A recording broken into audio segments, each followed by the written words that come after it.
Colorado's unwanted expertise in mass shootings tells us that those impacted by the Club Q shooting are just at the very beginning of a long road, a grieving and healing process that lasts years.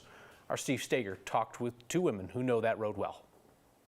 But I want to go this way by Veronica's rock, and I see that she had a bunny visiting her. I love that. This snow-covered garden is therapeutic for Heather Dearman. I tend to come here and try to find peace and comfort. The 720 Memorial Garden is solace in times like this. Immediately sent me back to 2012 when the news kept reporting just numbers, and I was personally affected, and one of my relatives was the number. She knows firsthand what many people in Colorado Springs are going through right now.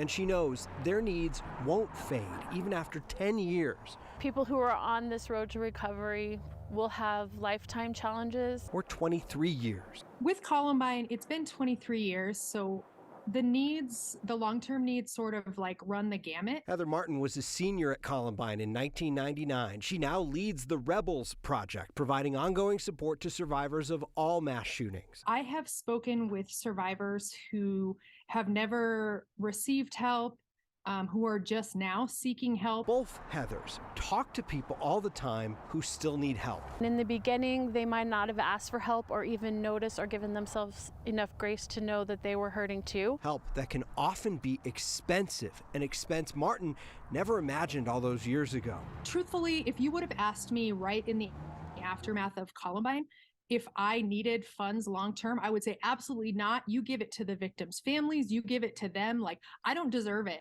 Now she's asking people to think about the short and long term. Donate to organizations that are going to get money directly to the victims and the victims' families. And also don't forget that there are organizations that hold back some of that money specifically for long-term care. We'll take these and put them on some of the wreaths for Colorado Springs. Back at the 720 Gardens, Heather's picking up cranes left by people passing through. Signs of support for a long road ahead.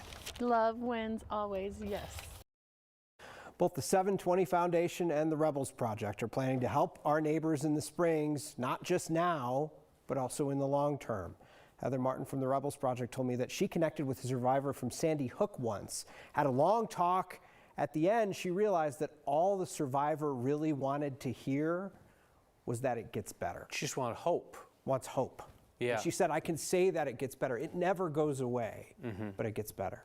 And you see folks like them, like Sandy and Lonnie Phillips after Aurora, who become these ambassadors of hope, almost kind of like these on-the-scene grief counselors who go and walk alongside folks time after time after time. It must take incredible strength anytime you see them do that, because you think about the things that are reinvigorated in them when they see tragedy happen. But yes, all of these communities come together and support those who have been through something that they know all too well. But what wisdom to say, here's what you know you need now, here's what you may not realize you're going to need 5 or 10 years from now. All right, thank you, Steve, appreciate it.